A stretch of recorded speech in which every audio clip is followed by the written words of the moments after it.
Good day, everyone. Welcome to the discussion on module number 3, and the subject is 1, the child and adolescent learners and learning principles.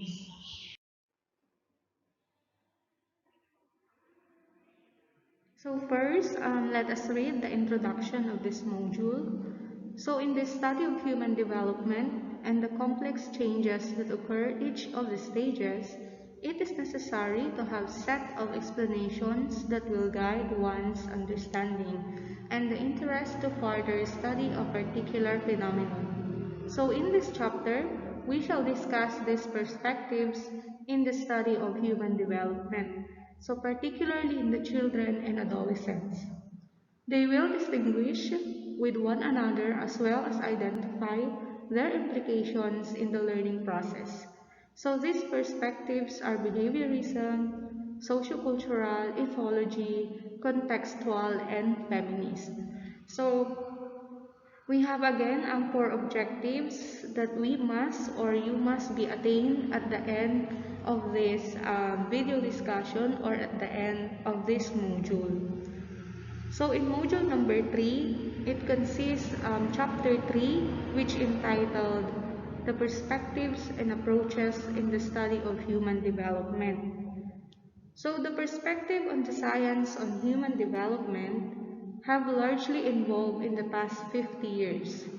So inclusion of other factors such as culture and human agency in the discussion have been given much attention. Hence, shifted the direction of research activities in the area of human development. So in other phenomena that is associated in this process. So class, think back over your lifetime.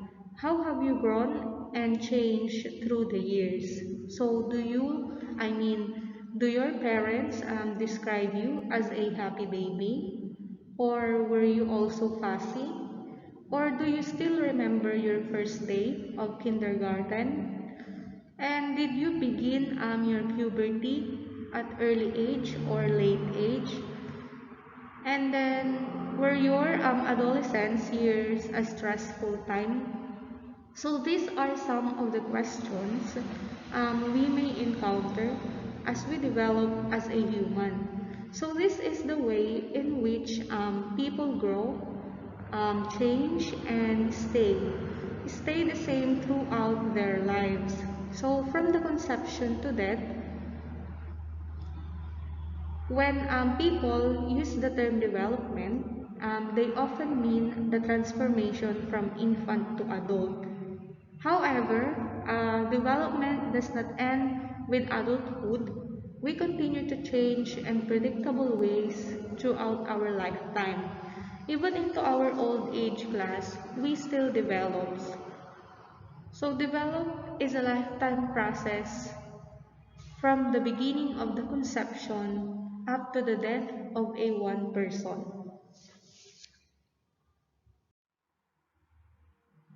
So class, we have these perspectives in human development. So number one is learning paradigm. So learning theories work on the assumption that undergo the stage of development through the process of interaction with one's environment. So via observation, conditioning, reward, and punishment system. So the extent by which stimuli are associated with one another, leading to the acquisition and modification of behaviors, is the primary cause of the development. So we have three theories under this learning paradigm class. But first, let us define the learning paradigms. So when we say learning paradigms, these are the different learning process perspectives such as humanism, behaviorism, constructivism, and connectivism. So all the isms in your professional subjects falls in learning paradigm. The different theories under each paradigm have the same viewpoint. So let's say, for example, in behaviorism, observable behavior is emphasized and the stimulus response connection is the most important form of learning. So, for instance, students should be rewarded when performing well and punished when misbehaving. So under this learning paradigms class, there are theories that explains on how a person undergoes human development. So first, let's have classical conditioning. So classical conditioning explains human development based on the pairing of two stimuli which lead to a learned behavior, or what we so call the response. So with the association of classical conditioning with behavioral orientation, it largely denies the influence of cognitive and affective processes. So in development of behavior, observable responses are the ones given much attention.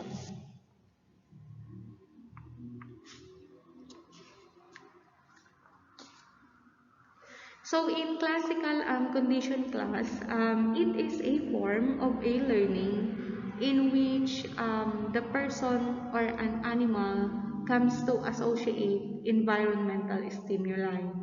So with physiological responses, of course. So Ivan Pavlov, a Russian psychologist, discovered classical conditioning. So Ivan Pavlov class is the founder of this classical conditioning. So classical conditioning, when he noticed that dogs naturally salivate when they taste food, but they also salivate in response to various sights and sounds that occur before they taste the food. So Pavlov tested his observation by pairing the sound of a tone with the dog's food. So the dogs heard the tone, then received their food. So through a classical conditioning, a neutral stimulus in this example, the sound of the tone, comes to the elicit a response originally produced by another stimulus, which is the food.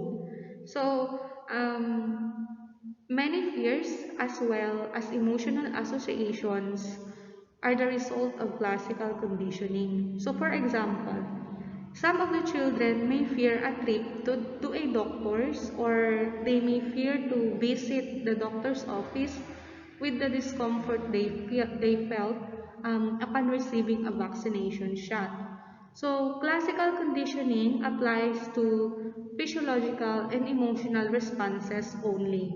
Yet it is a cornerstone of physiological theory. So classical conditioning class it talks about the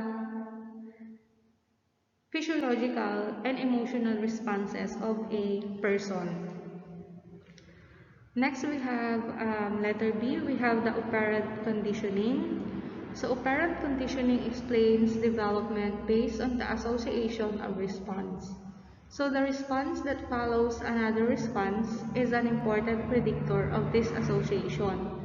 So like the classical conditioning, responses are conditioned when repeatedly followed one another. So B.F. Skinner is the founder of the operant conditioning. So these two examples are the best to describe or illustrate of what operant conditioning is. Perhaps it is a human nature to notice that the consequences of our behavior influence our future behavior. Let's say, for example, a teenager who arrives home after curfew and is greeted with a severe scolding may be less likely to return home late in the future.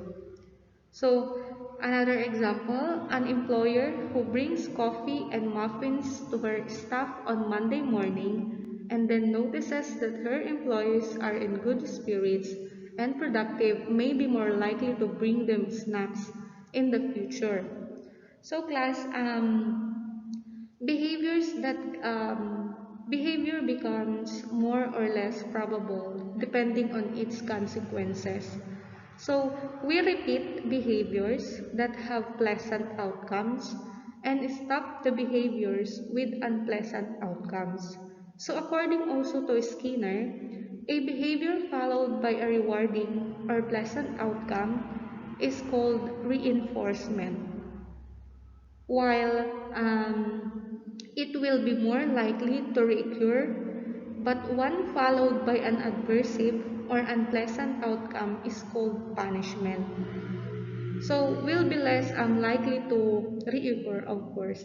Um, Operant conditioning is a very important concept because it explains much of human behavior, including how we are going to learn our skills and our habits.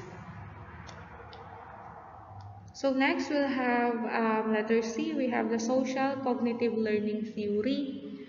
So social cognitive learning theory assumes that development is centered with one's interaction with other people. So imitation and modeling are central in the premise of Bandura as to learning new behaviors. So equally important is the role of models, who becomes the reference of children on what behavior they will imitate. So, however, children interact with adults. Not everyone is considered as a models. So, these people typically have some degree of influence on an individual. So, according to Albert Bandura class, Albert Bandura is the founder of social cognitive learning theory. So, according to Albert Bandura's social learning theory, people actively process information they think and they feel emotion. So, their thoughts and feelings influence their behavior. So, the physical and social environment influences our behavior through their influence on our thoughts and emotions. So, for example, the teenager who breaks his curfew and is met by upset parents may experience remorse. So feeling bad about his actions, which may then make him less likely to come home late in the future. So in this example class, the social environment, which is a discussion with upset parent, influence the teen's thoughts and emotions, which pertains to the feeling bad for upsetting his parents. So which then influence the teen's behavior, not breaking the curfew in the future. So in this way, class, our thoughts and emotions about the consequences of our behavior influence our future behavior. So we do not need to experience punishment or reinforcement in order to change our behavior. We can learn by thinking about the potential consequences of our actions.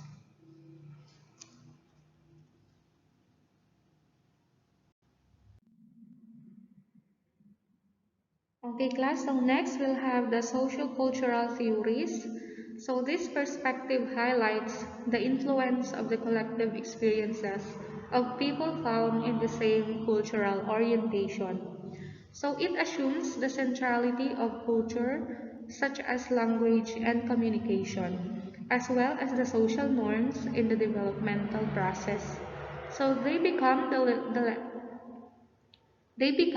the lenses that shadow the affective, cognitive, and behavioral experiences and changes within the individual.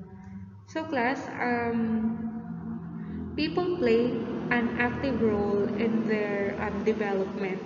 So, by interacting with the world around them. So, social-cultural theories emphasize the role of the social-cultural context in the development. So people of all ages are immersed in their social context, so they are inseparable from the cultural beliefs and societal, as well as their neighborhood and familial context in which they live. So let's have the first theories in line with the socio-cultural theories. Letter A, we have socio-cultural theory of Lev Vygotsky.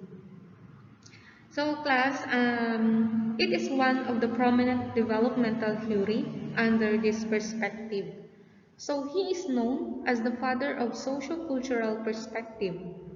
He emphasized the important role of social interaction, particularly in facilitating cognitive development of children.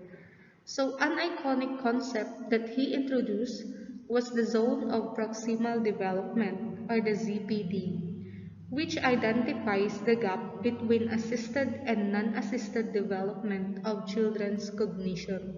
So specifically, the assistance provided widens the potential to effectively and efficiently use cognitive functioning such as the performance of executive functions, cognitive processing, and acquisition of new information. So actions consistent to this is referred to as scaffoldings. So class, in Vygotsky's sociocultural theory, it examines how culture is transmitted from one generation to the next through the social interaction. So children interact with adults and more experienced peers as they talk. So play and work along with them also has the great impact in their development. It is through these formal and informal social contacts that children learn about their culture and what it means to belong to it. So by participating in cooperative dialogues and receiving guidance from adults and more expert peers, children adopt their culture's perspectives and practices. So learning to think and behave as a members of their society. Also, Lev Vygotsky, sociocultural theory is an important addition to the field of the lifespan of human development because it is the first theory to emphasize the role of the cultural context in influencing people's development throughout his or her life. Okay, next we'll have letter B, the cognitive theory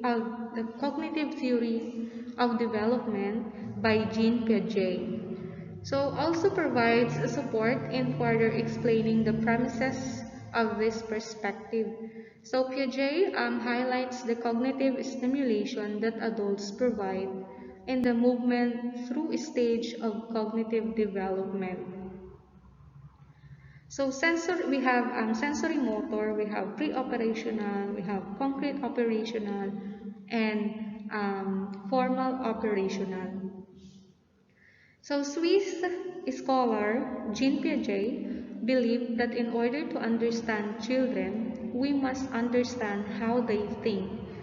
Because thinking influences all the behavior. And also, Jean Piaget founded the cognitive developmental perspective on child development, which views children and adults as an active explorers of their world.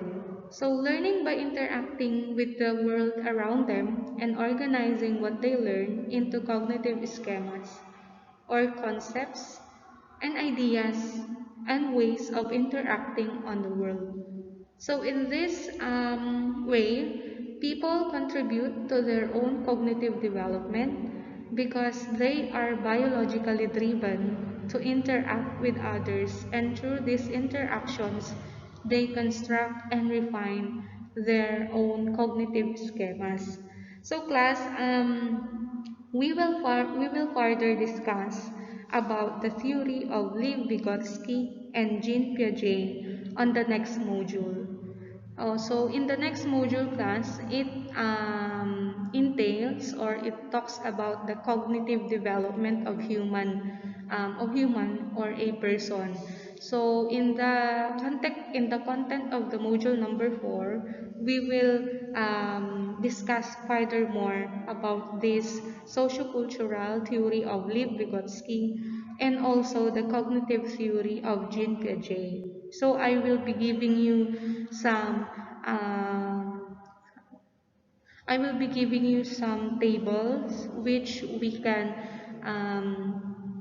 clearly define or clearly understand what is this theories all about. So it is very much understandable kasi if we use the tables and then figures or images to present these theories in order for us to understand more what is the content of their theories regarding the cognitive development of a human.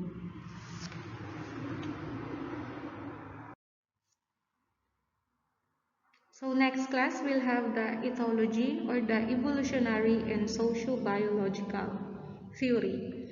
So this perspective accounts for two interacting factors that explains human development. So these are genetics and adaptation to one's changing environment. So due to the process of maturation, inherited characteristics unfold according to one's readiness. So it therefore emphasizes the nature of an individual, although there could be some observed exceptional developments. So it explains the normative development of people. So class in ethology and evolutionary sociobiological theory, there are some questions that we may encounter. Let's say, for example, why do infants bond with their parents? So, are parents innately attuned to their infants? How might attachments between infants and parents contribute to infants' development? So these are the questions in mind or in our mind regarding the theory of this ethology. So in 1859, Charles Darwin proposed his theory of evolution, explaining that all species adapt and evolve over time. So ethology means the scientific study of the evolutionary history of behavior and its survival value. So class, let me emphasize this one to you that Charles Darwin is the one who proposed the theory of evolution. So it is under this ethology, evolutionary, and socio-biological theory. Okay, so let's first have the letter A. One of the most influential scientists who have initially advanced the ethological perspective was Konrad Lorenz, who is a Nobel Prize winner for physiology.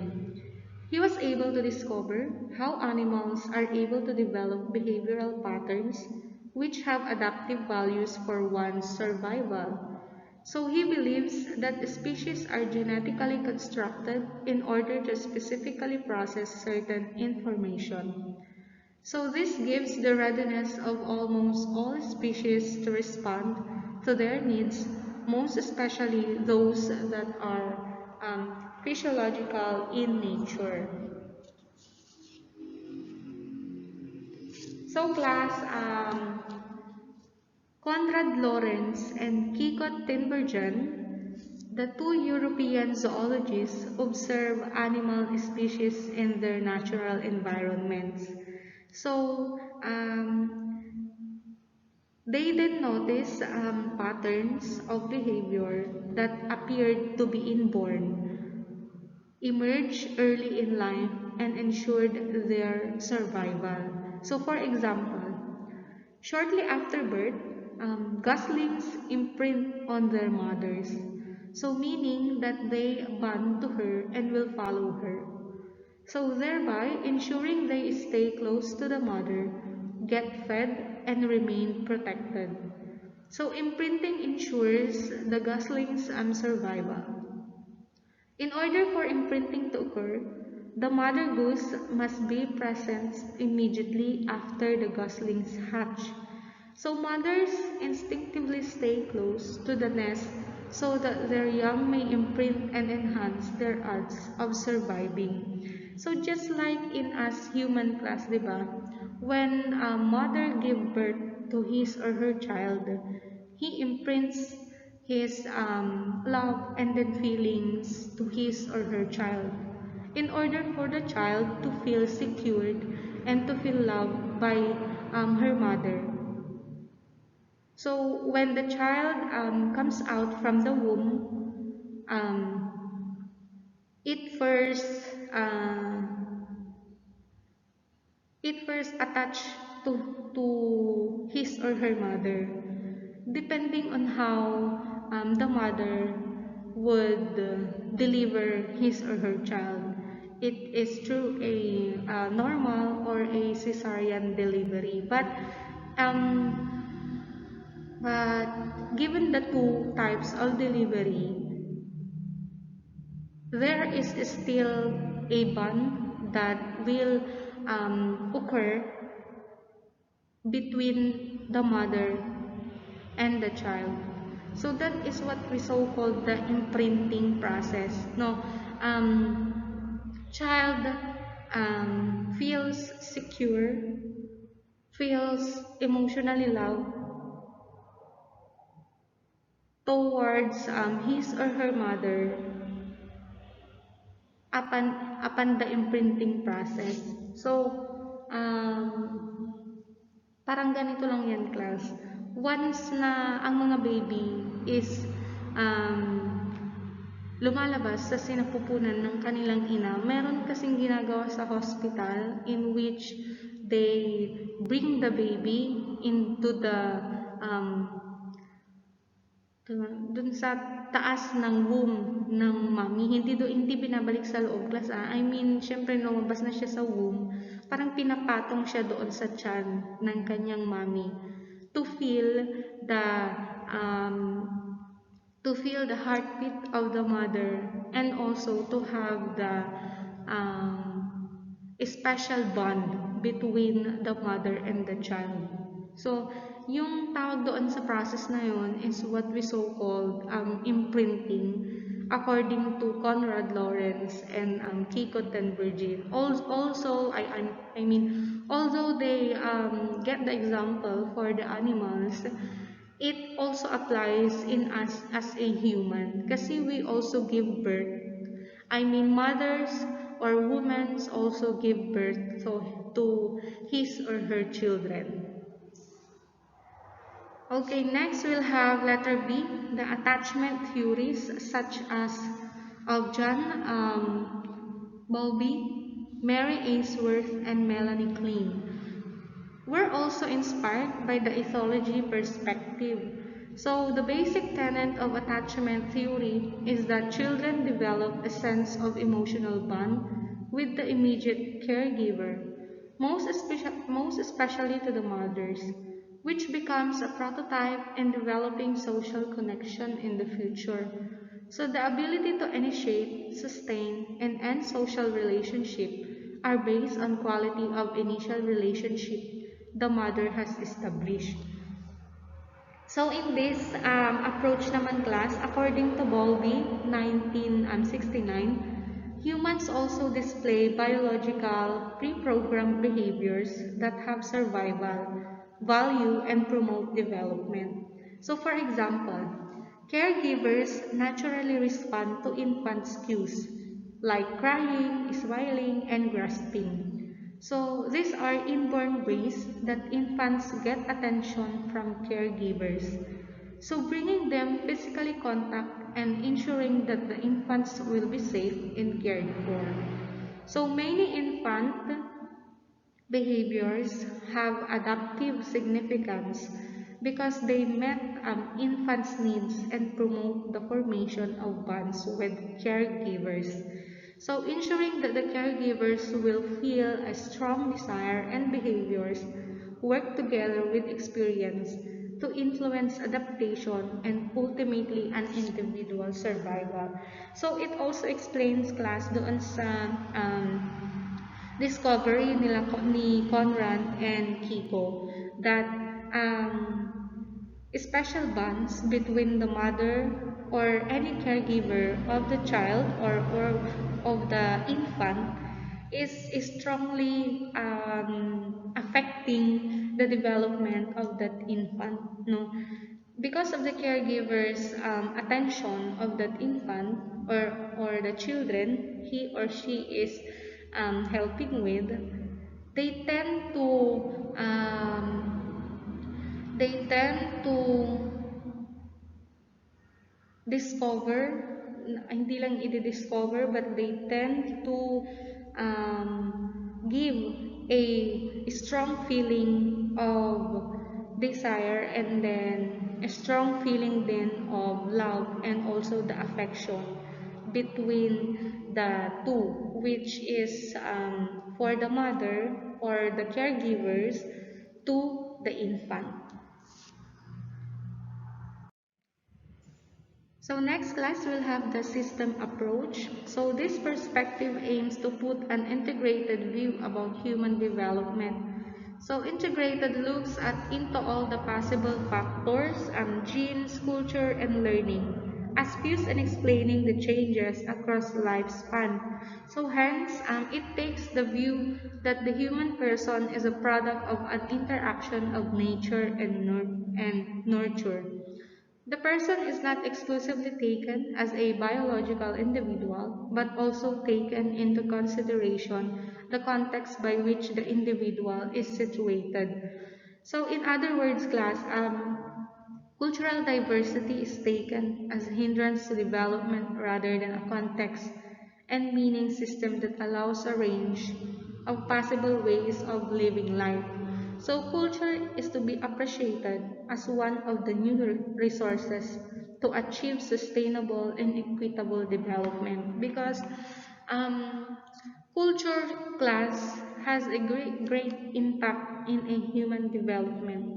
In all the cultures that we have, in all the cultures that the children may have, it will definitely affect on how they develop as a human.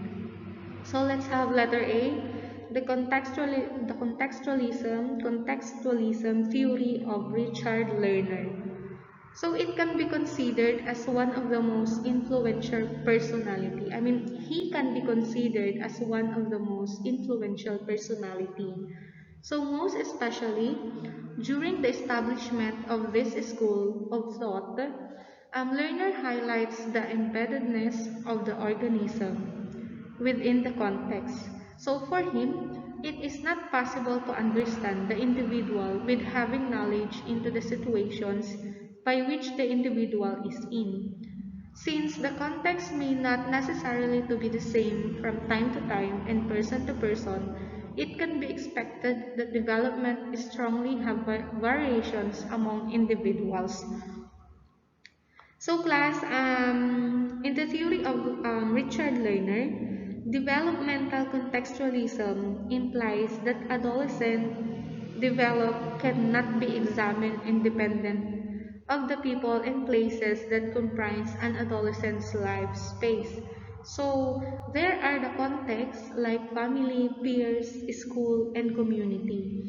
So moreover, there is a reciprocal relationship between adolescents and this context such that not only do contexts and the individuals comprising them influence adolescents, but adolescents also shape the context. So parang in this theory of Richard Lerner class, it is not only the culture that affects the child or the adolescent's human development. It also, the child or the adolescent also affects the culture on how he or she will become as a human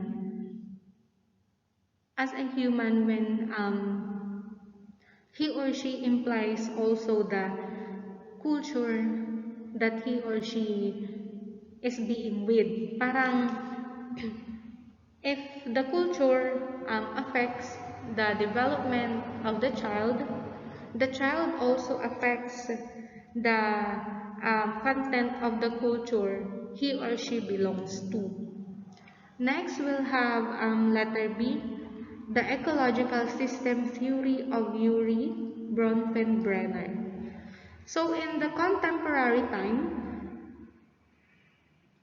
it is one of the most influential theories in this school of thought. So, if not in the field of human developmental science, in his proposition, there are four systems that work in the development of an individual. So these are the microsystem, the mesosystem, the exosystem, and the macrosystem.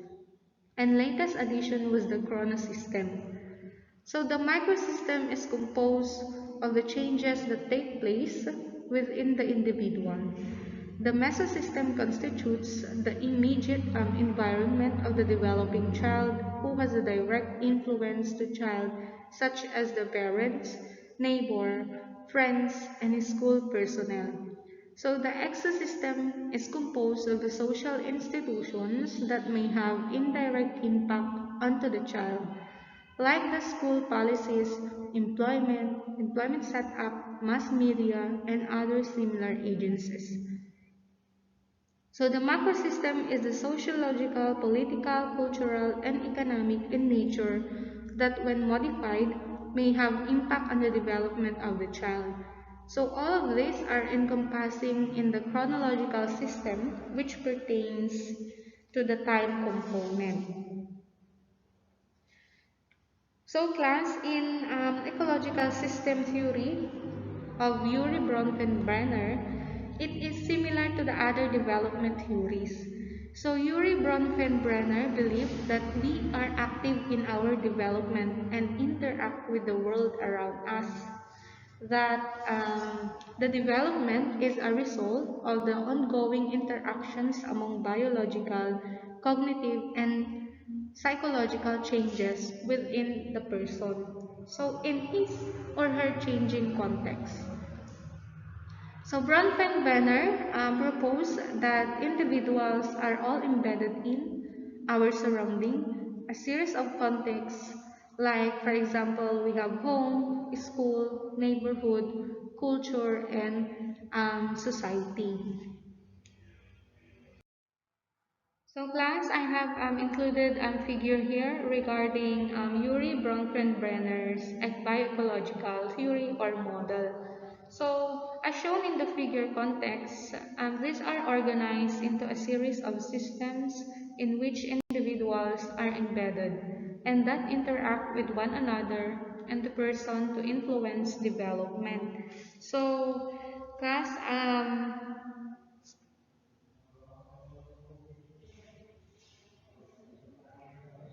the individual is embedded in the innermost level of the context, so the microsystem. So yung nakikita nyo dyan class na microsystem is the child itself. So which includes the immediate physical and social environment surrounding the person, such as family, peers, and school. So the individual interacts with elements of the microsystem by, so for example, developing relationship with peers in which peers influence the person and vice versa. So because the microsystem contains the developing person, it has an immediate and direct influence on his or her development. So peer relationship can influence a person's sense of self-esteem, social skills, and emotional development. So as you can see class in our figure, which at the center part, so it includes the microsystem, the child itself, and also the immediate persons in his or her life. So we have the family, we have the child care center, we also have the school, and peers around her or him. So next we have the mesosystem. So the mesosystems refers to the relationship and interactions among microsystems. or the connections among the context. So for example, experiences in the home, which is in the microsystem, influence those at the school. Another also includes in our microsystem. So parents who encourage and provide support for reading will influence the child experiences in the classroom. Like the microsystem, the mesosystem has a direct influence on the individual because he or she is a participant in it.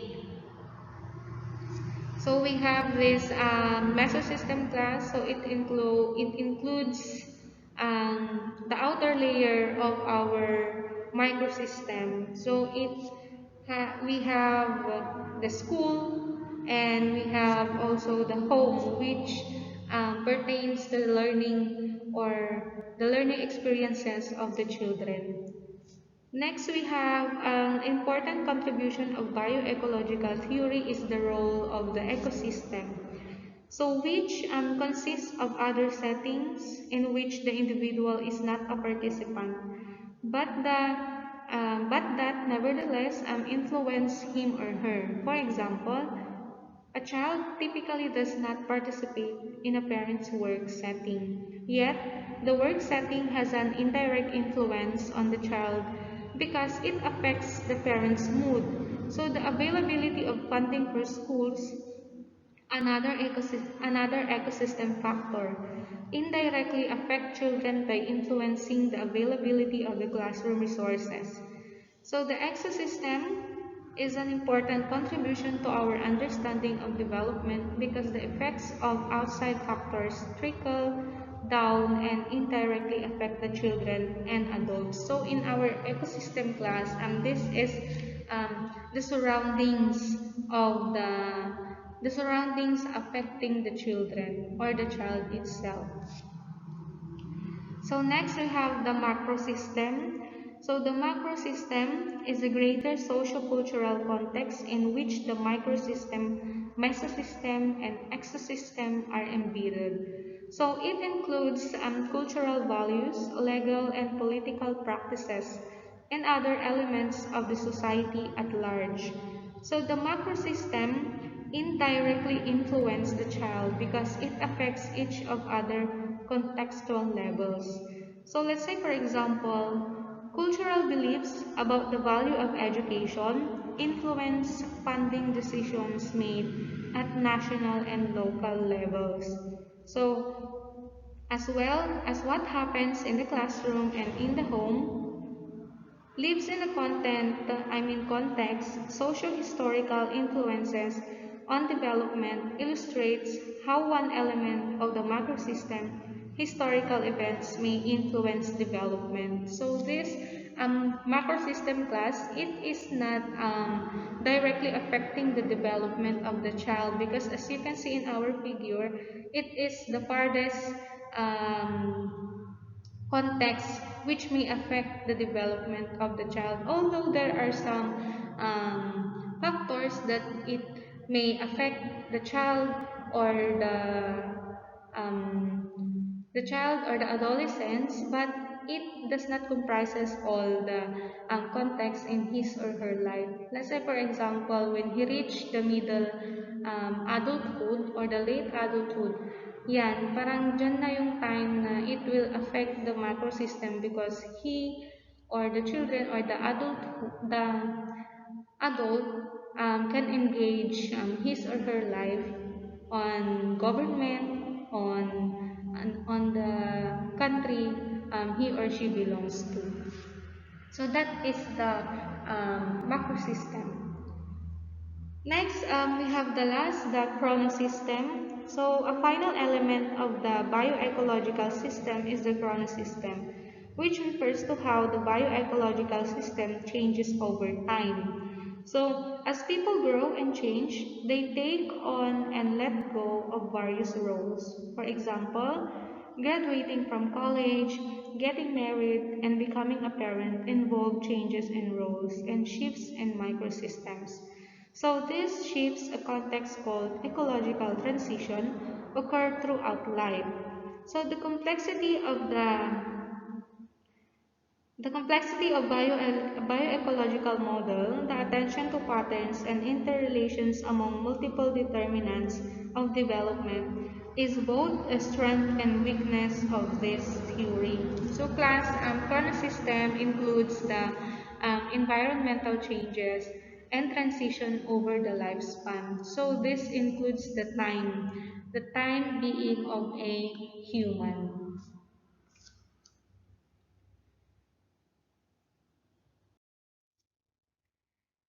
Okay, so the perspectives discussed are considerably improving and evolving throughout time. So they are continuously tested empirically to various kinds of situations and cultural orientation in order to propose for a grand theory of human development. So this is essential in order to have a consensus, if not universal. Understanding about the changes people go through in the lifespan.